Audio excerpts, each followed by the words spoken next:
예, 오늘의 시황 브리핑 시작하겠습니다. 야당 쪽에서 공화당이 제시한 임시 예산안 찬성한다 이런 내용들이 나오면서 시장이 좀 안도를 하는 그런 분위기가 만들어졌고 3월 미시간대 소비자 심리지수가 예상치를 하회했지만 이미 이제 이런 데이터들은 익숙해져 있다는 점, 그런데 주가는 고점 대비 많이 하락했다라는 점에서 낙폭 과대를 조금 더 주목을 했던 것 같습니다. 주요 빅테크주들이 일제히 올라가면서 지수를 견인을 했고요. 한국 관련 지표들도 비교적 큰 폭으로 올라서 주초에 우리 증시가 상승으로 시작할 수 있는 그런 이제 기반이 만들어졌다. 이렇게 보면 되겠습니다. 우선 미증시는 뭐 지수 자체가 많이 올랐습니다. 나스닥 2% 이상 올라갔고 러셀 2000도 2% 이상 올랐거든요. 그리고 하락한 업종 없었어요. 그러니까 대부분 업종이 다 크게 올라가서 특히 뭐 IT, 테크놀로지가 3% 올라가고 뭐 소비재라든가 이런 쪽에서도 전체적으로 다 강세를 보였죠. 그래서 이거는 보통 낙폭과대에서 기술적 반등할 때 특징이에요. 그러니까 그래서 기술적 반등 장세가 대응하기는 더 쉽다 이런 이야기도 있죠. 왜냐하면 다 올라가니까. 그런데 상승장에서는 선별적으로 올라가게 되거든요. 그래서 전형적인 어떤 낙폭과대 상태에서의 어떤 반등장의 특성을 보여준 하루 이렇게 보면 될 것 같습니다.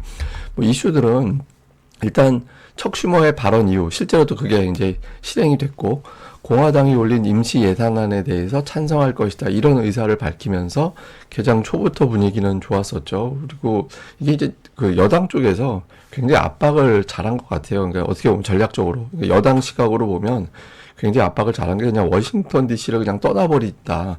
그러니까 이렇게 하면서 이제 우리는 할 일 다 했으니까 만약에 이게 잘못되면은 이거는 철저하게 야당 탓이야. 이런 분위기를 만들어 버렸거든요. 그래서 일단 뭐 그런 것도 있었고 현실적으로도 찬성할 수밖에 없는 그런 상황이었던 것 같습니다. 그래서 어쨌든 셧다운 우려가 있었던 게 이제 해소가 됐다라는 점. 다음에 이제 또 하나는 미증시가 워낙 많이 빠졌어요. 그러니까 이제 고점 대비 10% 이상 하락한 속도가 1950년 이후에 다섯 번째로 빨랐대요. 단기에 너무 많이 빠졌다라는 거죠. 그래서 투자자들이 이쯤 되면 좀 매수하는 게 맞지 않나? 이런 어떤 판단이 나오게 되는 그런 상황이었고, 중요한 지표는 3월 미시건대 소비자 심리지수. 이게 나왔는데, 이게 예상치를 하회했고, 또 기대 인플레이션 올라가고, 경기는 나빠질 것 같고, 물가는 올라갈 것 같아. 이렇게 답변이 나왔음에도 불구하고, 투자자들은 낙폭 쪽을 조금 더 주목을 했던 것 같습니다. 그 관세 관련된 이야기는 큰 게 없었어요. 그러니까 상무부 장관이 뭐 한국, 유럽, 일본 등 자동차 업체에 대해서 상호 관세를 다 부과해야 될 것 같다. 이렇게 이제 이야기를 하긴 했는데 뭐 이건 기존에 했던 이야기 반복 정도라서 크게 어필이 되진 않았고 또 이제 일부 언론에선 그런 이야기 하더라고요. 트럼프가 관세 관련한 언급을 안 했던 것이 호재였다. 그 말. 제가 어제 그런 말씀드렸죠. 트럼프가 무관 수행 일주일만 하면 증시 엄청나게 올라갈 것 같다고. 지금 이제 그런 상황이 만들어진 것 자체가 호재 아닌가 이렇게 이제 코멘트하는 그런 이제 언론사도 일본에 있었습니다. 어쨌든 단기 낙폭 과대, 그다음에 셧다운 우려 완화 이 자체가 좀 호재가 됐다 이렇게 보면 되겠습니다. 뭐 증시 관련된 분석들 보면 뱅크 오브 아메리카에서는 약세장 가능성은 낮다. 그래서 증시 바닥에 가까워졌다. 이게 어제 이제 개장 전에 나온 코멘트였고요. UBS에서는 지금 장세에서는 분산 투자해야 된다. 그러니까 미국 주식에만 집중을 해서는 좀 리스크가 있어서 미국 주식 내에서도 이런저런 업종, 그다음에 인도라든가 대만이라든가 유럽이라든가 이런 지역으로도 좀 분산하는 게 필요하다. 이렇게 이제 주장을 했고요.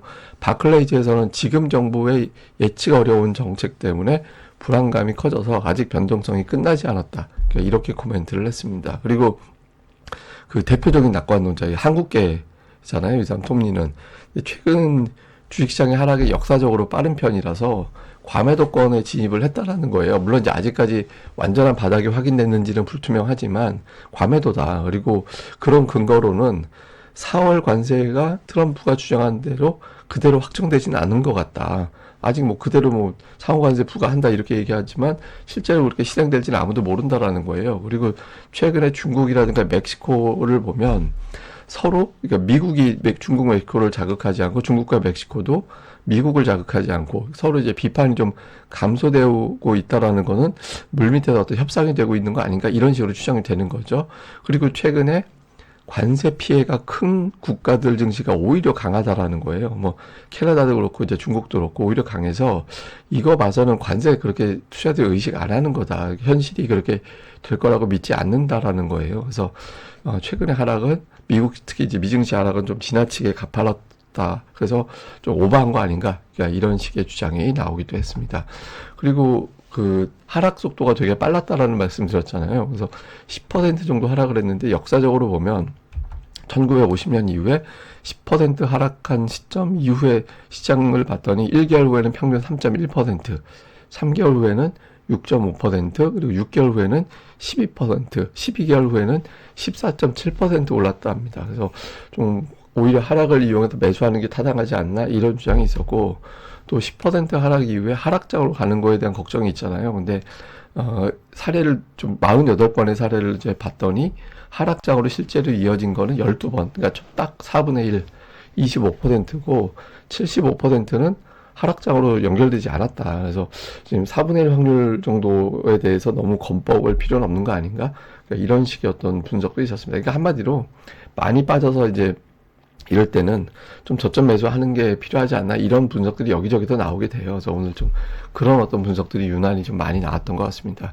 그리고 이제 3월 미시건대 소비자 심리지수 나왔잖아요. 이게 57.9, 예상이 63이었거든요.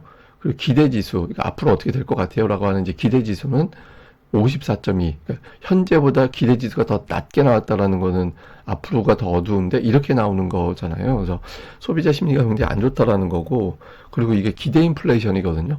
향후에 1개월 그리고 5년 정도 이상 앞으로 물가가 어떻게 될 것 같아요? 라고 물어보는 거예요. 그러니까 소비자들한테 지금의 소득, 지금의 느낌, 지금의 경제 상황 이런 거 어떤 거지 대답해 주세요라고 이제 물어봐서 그걸 수치를 평균 낸 게 이제 이런 데이터거든요. 근데 앞으로 물가는 되게 올라갈 것 같다. 경기는 되게 나빠질 것 같다. 그러니까 이렇게 한 거죠. 근데 이제 이런 추세가 이제 딱 시작이 되면 충격이 컸을 텐데 이미 이제 진행이 되어 왔던 데이터다 보니까 시장에서는 그렇게 크게 충격을 받지는 않았던 것 같습니다. 이거 되게 다행스러운 거죠. 이거 이제 나쁜 쪽으로 끌어가려면 공매도 세력들이 있었을 거기 때문에 좀 떨어뜨렸을 건데 오늘은 공매도보다는 좀 숏 커버가 더 많았던 게 아닌가 이렇게 보여집니다. 왜냐면 이 재료에 대해서 반응이 반대로 나왔거든요. 그래서 그런 것도 추정이 되는 것 같습니다.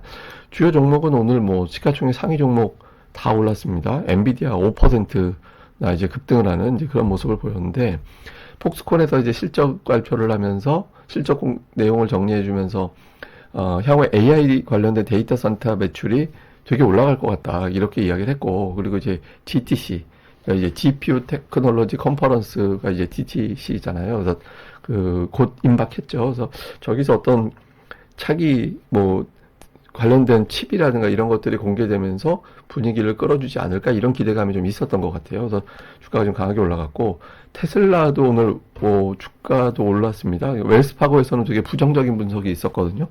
그 머스크에 대한 어떤 리스크가 있다 이런 분석이 나왔음에도 불구하고 중국에서 20% 정도 생산 비용을 줄인 저가형 모델 Y가 출시가 된다 이런 어떤 그래서 가격 경쟁력을 갖추게 되지 않을까 이런 기대감이 좀 있고 금융주도 오늘 다 올랐는데 경기 침체 우려에 대한 어떤 걱정이 좀 진정이 됐고 그다음에 뭐 찰스 슈왑이라든가 이런 것들에 대한 자산이 좀 늘어나고 있다 이런 보도가 나오면서 긍정적으로 작동을 했습니다. 근데 테슬라가 좀 올라갔잖아요. 그래서 테슬라 올라간 거에 대해서 그런 해석도 있어요. 그러니까 최근에 이제 좋은 쪽이든 나쁜 쪽이든 테슬라 자체에 대한 호기심이 늘어났다. 이 자체가 길게 보면은 테슬라에 대한 어떤 그 인식도를 더 많이 홍보가 된 효과도 있지 않을까 이런 주장도 좀 있는 것 같긴 합니다. 근데 이게 뭐 워낙 머스크에 대한 거부감이 커서 이게 나중에 실제로 관세 전쟁으로 확 격화가 되면 역효과가 날 거고 그게 진정이 되면 이제 주목도 높아진 게 오히려 긍정적으로 작용할 수도 있고 이런데 당장은 좀 거부감이 더 크게 작동하는 것 같긴 합니다. 그리고 이제 미국이 금리 인하 시작이 되고 나서 주식시장의 경로를 추정을 해보면 경기 침체인 경우와 경기 침체 아닌 경우가 나눠지게 되거든요. 그러니까 경기 침체가 아닌 경우는 올라가다가 꾸준하게 가요. 근데 지금 증시의 반응, 이제 이 오렌지색이라고 하는 게 적합할 것 같은데 이 오렌지색을 보면 경기 침체 때 나오는 그런 경로대로 시장이 움직였어요. 최근 들어서는. 그러니까 이게 투자들의 반응이 금리 인하 이후에 경기 침체가 오나 보다라는 쪽으로 주가가 빠지고 있는 상황인데 다만 이제 오늘 나온 이제 투자들의 판단은 아예 그 정도까지는 아닌데 너무 주가가 좀 오버한 것 같아. 경기 침체 안 올 거야. 그러니까 이런 분위기가 만들어지면서 저점 매수가 가동이 됐던 것 같습니다. 한국 관련 지표는 이제 MSCI 지수가 1.7%, 야간 선물은 0.9% 정도 올라갔는데 주목해 볼 만한 건 우리나라 지표가 51선이 지지가 되고 있거든요. 그래서 빠져도 51선이 이제 거듭 지지가 되면서 움직이는 그런 현상이 나타나고 있어서 좀 긍정적으로 볼 수 있는 측면도 있는 것 같습니다. 다만 이제 그 미국의 그 셧다운 우려가 완화가 된다라는 거는 이미 전일 증시에 반영이 된 거라서 뭐 이것 때문에 미증시가 올라갔다라고 해서 추가적으로 확 올라갈 만한 상황은 아니고 이거보다는 제가 보기에는 업종별 변화 여기에 더 집중을 해야 되는 게 아닌가 이렇게 판단이 되는 것 같습니다. 자, 요약을 좀 해보면 일단 관세 관련된 뉴스가 소강 상태입니다. 근데 이제 주말 사이에 또 어떤 코멘트가 나올지 그리고 4월 2일이 아직은 이제 임박한 건 아닌데 그 날짜 다가갈수록 조금 긴장도가 올라갈 수는 있거든요. 근데 일단 이제 오늘 같은 경우는 그런 뉴스는 소강 상태였다. 그리고 이제 빅테크가 일제히 올라간 거는 의미가 있어요. 저는 이제 두 가지라고 보는데 하나는 미국 증시에 자금이 좀 들어온 것 같다.